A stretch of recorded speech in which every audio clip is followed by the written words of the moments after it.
Bem, vamos dar sequência. Deixei Luciana trazer o texto. Eu tenho um sujeito acusativo? Qual é a equação? Vamos tentar fazer juntos? Mandar. É isso? Deixar. Fazer. Ouvir. Sentir. E ver. São esses verbos? Eu tenho o verbo deixar. Vamos pintar de amarelo o verbo. Olha ele aqui. Deixar. Em seguida vem o quê? Substantivo. O pronome. Eu tenho um substantivo, Luciana. Né? E o que mais? Vamos lá. Verbo no infinitivo ou verbo no gerúndio. Bem, trazer é infinitivo. Eu tenho infinitivo. Então, meu amigo, aplique o sujeito acusativo. Como é que eu devo aplicá-lo? Eu devo aplicá-lo assim. Devo lembrar que ele é um ponto de exceção. Eu, sujeito implícito, eu deixei Luciana. Luciana é o sujeito ou objeto direto de deixar? OD. É o objeto direto de deixar. E se eu disser que eu deixei alguém trazer o texto, quem trouxe o texto? Esse alguém, ou alguém é sujeito de trazer. Então, Luciana não é mais do que o objeto direto dos verbos à esquerda da tela e sujeito do verbo trazer.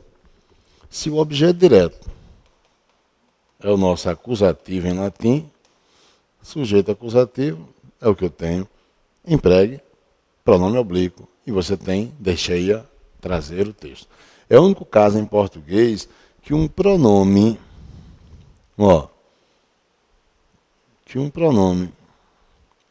oblíquo, que é esse a, ele vai ser OD, que é comum ser, mas também vai ser sujeito, ok? Que é o famoso sincretismo. Testemunhei Luciana sair cedo. Como não tem um sujeito acusativo, não tem um sujeito acusativo. O que acontece? Não há ponto de exceção. Testemunhei algo, Luciana sair cedo. Tudo isso é o objeto direto de testemunhar. Quando eu entro no objeto direto, por tê-lo oracional, eu vejo que Luciana só mantém relação com sair, sendo sujeito, mas não mantém relação com testemunhar.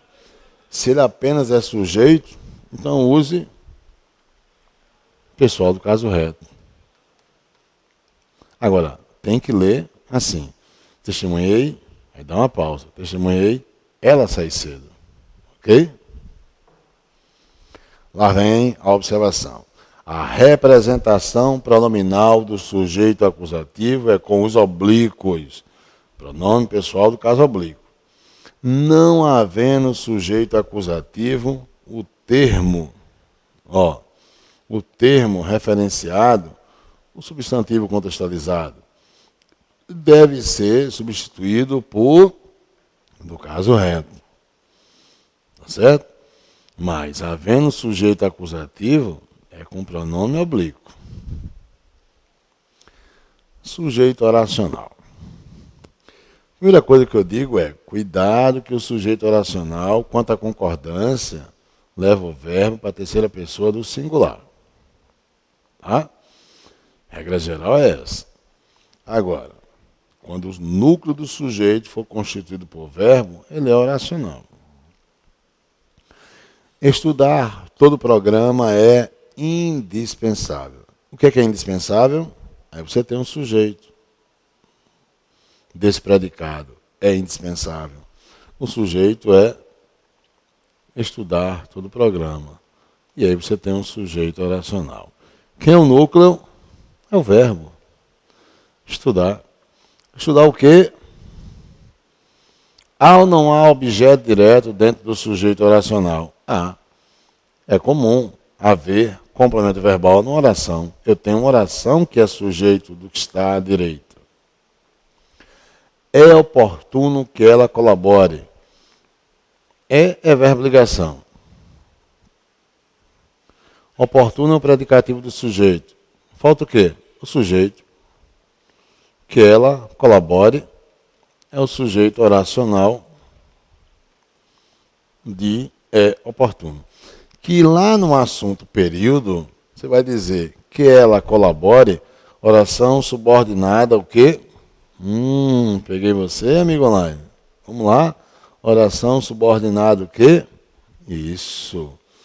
Oração subordinada, substantiva, objetiva direta. Não. Peguei mesmo. Oração subordinada o quê?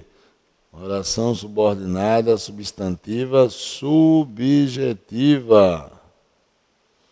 Né?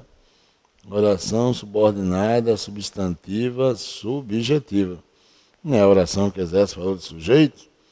Estudar todo o programa também é uma oração subordinada,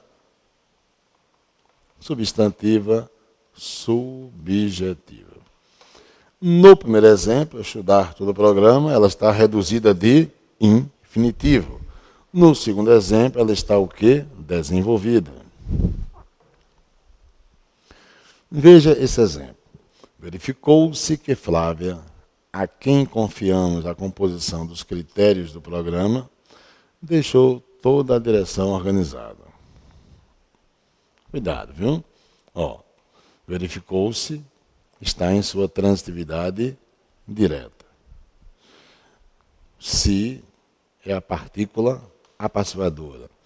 Se eu tenho voz passiva, na passiva OD, objeto direto, vira sujeito. Todo o termo pintado em cor vermelha é o sujeito. Então você tem um sujeito oracional. O que é que se verificou? Esse fato, que Flávia deixou toda a direção organizada. Cuidado com essas orações que têm pronome relativo. Essa oração que me obrigou a ir buscar o resto de que Flávia lá adiante. Está vendo? É ou não é? Lá adiante. Essa oração aqui, que tem pronome relativo, nos dá um distanciamento considerável. Eu tive que pular. Cuidado com isso. Tá? Se o concurso público terminasse esse texto na palavra programa e não pusesse, deixou toda a direção organizada, haveria quebra de paralelismo, porque você começaria a expressar o sujeito de verificou-se que Flávio não terminaria. E isso se pusesse um ponto final após o programa. Às vezes ele quer que você reconheça isso como quebra de paralelismo, que é o que é realmente. Mas vamos detalhar que o sujeito é oracional. Então, você está diante de uma oração o quê? Oração subordinada, substantiva, subjetiva.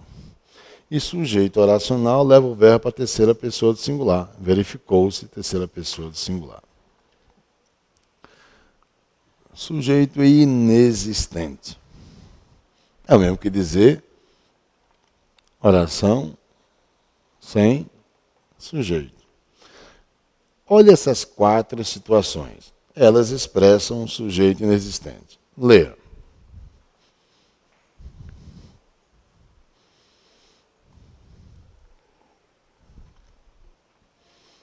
Agora, pegue essas 4 e consiga colocá-las em 2 afirmações aí.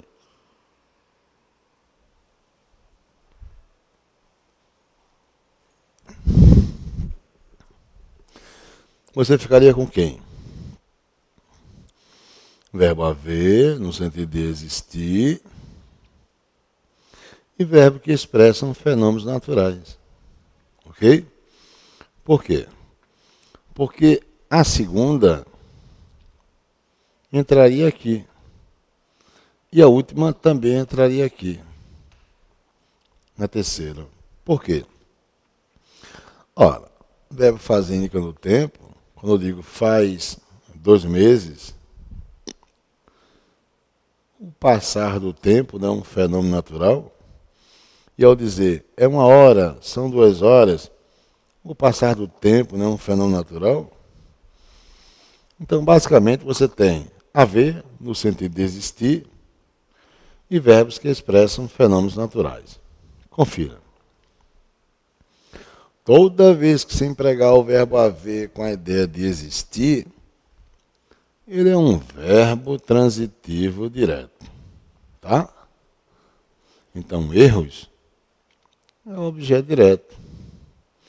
É tanto que se eu quiser usá-lo pronominalmente, eu diria como? O verbo está no futuro. Então, haver luz ia. Haveria erros. Haver luz ia. Usaria mesóclise. Então, haveria erros nas resoluções do exercício. Nesta primeira oração, portanto, haveria erros nas resoluções do exercício, você tem oração sem sujeito. Na segunda que tem sujeito, se ela não tivesse estudado. Ok? Há de haver critérios. Empregar o verbo haver com a ideia de existir, coloque sempre na terceira pessoa do singular. Não importa se você tem a forma simples ou se você tem locução verbal. Dizer aqui hão de haver seria erro. Aqui eu tenho, o principal é sempre o verbo da direita. A é o verbo auxiliar. Haver é o verbo principal. Sempre o principal é o da direita.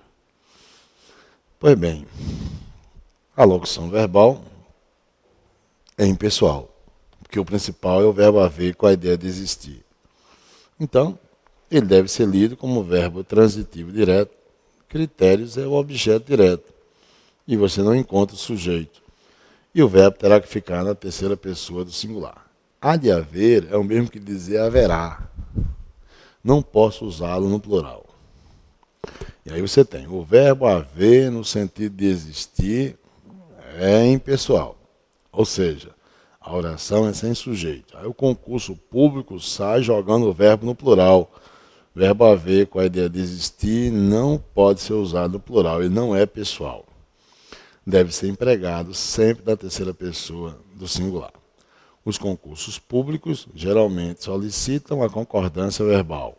Logo, é oportuno ressaltar que o verbo haver, nesse caso, no sentido de existir, não se flexiona. Quanto à predicação, deve ser lido como transitivo direto. São 4 horas. São 4 horas. É o verbo ser indicando o tempo. Também é um caso de oração sem sujeito. Nesse exemplo, portanto, são 4 horas. Ou é 1 hora, eu tenho oração sem sujeito. E você deve colocar o verbo, portanto, concordando com o núcleo do adjunto adverbial. Veja aqui, 4 horas e 1 hora é o termo que indica tempo. Leia como adjunto adverbial de tempo. Não diga que é predicativo. Não há predicativo. Existem 3 predicativos em língua portuguesa. Predicativo do sujeito. Acabei de afirmar que a oração é sem sujeito. Predicativo do objeto direto e predicativo do objeto indireto. Eu pergunto, existe algum complemento verbal ao dizer são 4 horas ou é 1 hora? Se não há complemento verbal, não vai existir predicativo de complemento. Ok? Tá claro, né? Ótimo. Então, a concordância, costuma-se dizer, é com o número de horas. Mas, rigorosamente, eu tenho o adjunto adverbial de tempo constituído por 2 classes gramaticais. 4, numeral, horas, substantivo. Uma, numeral, hora, substantivo.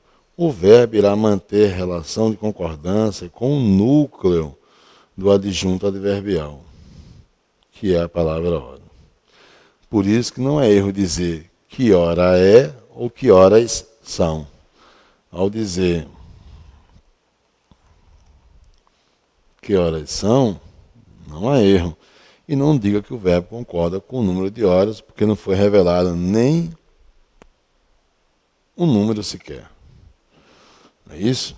A concordância está sendo com o substantivo horas, da locução adverbial que aí existe, indicando tempo. E fazer indicando tempo faz 6 meses apenas. Ao usar fazer indicando tempo, a oração não tem sujeito. Ora, não tem sujeito, professor? Não, não tem sujeito. E o que é 6 horas? Também indica tempo. É um adjunto adverbial de tempo. Apenas é o adjunto adverbial de limitação. E olha, coloca o verbo na terceira pessoa do singular. Cuidado para não confundir com o verbo faltar. Com o verbo faltar, você vai fazer isso aqui, ó. Permita-me. Vamos lá. Você vai dizer, faltam, vamos supor, 6 meses. Apenas. Ou você vai dizer, faltam 6 meses apenas. E com o verbo fazer, você vai dizer faz ou fazem 6 meses apenas. Veja, quando se emprega o verbo fazer,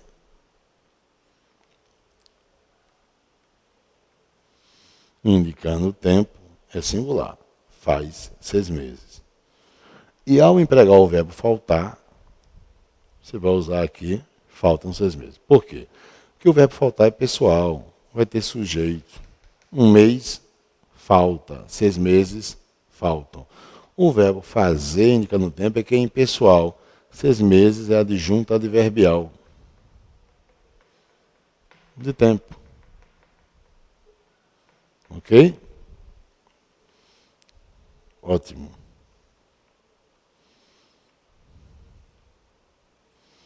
Vamos voltar ao nosso exemplo.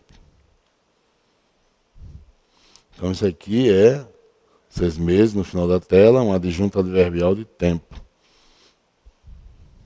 Fazer em pessoal. Faltar é que é pessoal. Choveu pouco ontem. Ó, verbo que expressa fenômeno natural. Vai para a terceira pessoa do singular. Ok? Vai para a terceira pessoa do singular. Não posso dizer choveram. Anoiteceu rapidamente. Verbo que expressa fenômeno natural. Terceira pessoa do singular. Oração sem sujeito. Nesses 2 primeiros exemplos, eu tenho orações sem sujeito. Tá claro? Agora, no último exemplo, não. Choveram anúncios impróprios. Aí você tem sujeito. Porque está no sentido figurado. Então é pessoal. É. E o verbo é concordar com o sujeito. Tá? Predicado. É o que se diz quanto ao sujeito. Pelo menos via regra geral. Tudo menos o sujeito é o predicado. E se a oração não apresentar sujeito, teremos apenas predicado. E se eu tenho só predicado, predicado já não será o que se diz, claro, sobre o sujeito. É uma restrição. Classifica-se em predicado nominal, predicado verbal e predicado verbo nominal. Veja o que eu escrevo aí que eu vou colocar em prática daqui a pouco. Quem caracteriza o predicado verbal é quem? É o verbo principal. Quais são os verbos principais? É só excluir o verbo ligação. Ó. VTD, VTI, VTDI e VI. Esses são os verbos principais. E eles, claro, caracterizam o predicado verbal. Quem caracteriza o predicado nominal é quem? Agora, para o predicado nominal, quem caracteriza é o predicativo do sujeito. O predicado nominal. Tá? para o predicado verbal são verbos principais, que são esses pintados de amarelo. Para predicado nominal, é o predicativo do sujeito. Bem, e aí eu concluo dizendo, havendo o verbo principal e predicativo, temos predicado verbo nominal. Bem, Lourdes trabalhou muito. Ó, ao dizer Lourdes trabalhou muito, sujeito, Lourdes. Predicado, trabalhou muito. Eu pergunto, existe algum predicativo? Não. Só existe o quê? Verbo intransitivo. Pois ele é o núcleo do predicado verbal. E ele caracteriza o predicado como verbal. Porque o verbo é principal. Ana está preocupada. Ó, qual é o predicado? O verbo é de ligação. E preocupado é predicativo do sujeito. Se o verbo é de ligação, não é verbo principal. Quer dizer que o núcleo do predicado não é mais o verbo. Então não é mais predicado verbal. É o predicativo do sujeito. Por isso que o predicado é nominal. Já no segundo, aliás, no terceiro exemplo, o predicado traz um verbo principal, é ou não é? O verbo jogar, caracterizando o predicado verbal, e quem? E um predicativo do sujeito, caracterizando um predicado nominal. Eu tenho dois núcleos, ok? Se eu for pintar os núcleos, vou pintar para você. O núcleo do primeiro exemplo. Quem é o núcleo? Trabalhou. Então, predicado verbal. Quem é o núcleo do segundo exemplo? Preocupada. Não é o verbo principal. Então, predicado é nominal. Quem é o núcleo do terceiro exemplo? Os dois, ó. Então, tem um predicado verbal e predicado nominal. Tá claro? São 2 horas. E aí? O que é que você tem? Você tem uma oração que não tem sujeito, então o predicado é todo o termo, todo ele. São 2 horas. Para e analisa. Se eu tenho os dois, são 2 horas, raciocina. A oração tem sujeito? Não. Então vamos colocar oração sem sujeito. Ponto 2. Se não tem sujeito, poxa, você vai dizer que isso aqui é verbo de ligação? Não, porque o verbo ser, para ser de ligação, tem que ligar sujeito a predicativo. Então, se não tem sujeito, na tua jogada, o verbo é principal, já que não é de ligação. Existe complemento verbal? OD, objeto direto, OI, objeto indireto? Não. Se não tem complemento, não é VTD, não é VTI, não é VTDI, ele é verbo intransitivo, entendeu, meu patrão? O verbo não tendo complemento, ou é de ligação ou é intransitivo. Esse aqui não tem sujeito, já morreu a condição de ser de ligação, é verbo intransitivo. Se é verbo intransitivo, é verbo principal. Se é verbo principal, ele é o núcleo de quem? Do predicado verbal. Matou? É fácil. Elas permanecem na sala. Cuidado para não cair em automatismo. Ah, verbo ser de ligação. Não. São 2 horas, não é de ligação. Elas permanecem na sala. Quem é o sujeito? Elas. Então, predicado, quem é? Permanece na sala. Ó, esse verbo é de ligação? Não. Por quê? Para ser de ligação, tem que ligar sujeito a predicativo. O sujeito eu tenho à esquerda. O predicativo eu não tenho. Eu tenho na sala. O termo na sala indica lugar. É adjunto adverbial de lugar. Poxa, matou? Poxa, então o verbo é o quê? Vamos lá. Intransitivo. Por quê? Raciocínio é esse. Se não é de ligação, vai ter que ser principal. Tem complemento verbal? Não. Então morreu VTD, morreu VTI, tá vendo como é o raciocínio? Morreu VTDI. Porque esses 3 tipos de verbo no final da tela teriam que trazer complemento. O primeiro, VTD, traria objeto direto, não tem objeto direto. O segundo, VTI, teria OI, não tem OI. no segundo exemplo da tela. E VTDI, pior ainda, que teria que ter OD e OI, e não tem complemento. Então, sobra o quê? Ou intransitivo ou de ligação. De ligação, liga sujeito é predicativo. Não tem predicativo, na sala indica lugar. É adjunto adverbial de lugar. Então, você está diante de um verbo intransitivo, predicado é verbal. Então, quem é o núcleo dele? Vamos lá. O núcleo dele permanecem, predicado verbal. Elas viraram médicas. Dizer que elas viraram médicas é dizer que elas são médicas. Aqui é um verbo de ligação. Então, médicas é a leitura que eu tenho de alguém. Ok? Então, médicas vai ser o quê? Predicativo do sujeito. Elas, sujeito, e eu tenho um verbo de ligação. Predicado nominal. Em um momento aí é expressar uma ação. Elas estão na sala animadas, ó, eu tenho um sujeito e tenho um predicativo. Então, mesmo tendo um adjunto adverbial do lugar, mas o verbo está ligando o sujeito a predicativo. Então, predicado nominal. Porque o verbo é de ligação no último exemplo. Ok? Está claro? Então, fique atento a isso, tá? Que a partir da próxima aula eu vou tirar um número considerável de questões sobre o que nós vimos até agora, para poder sequenciar com o assunto período. Ok? Até a próxima aula.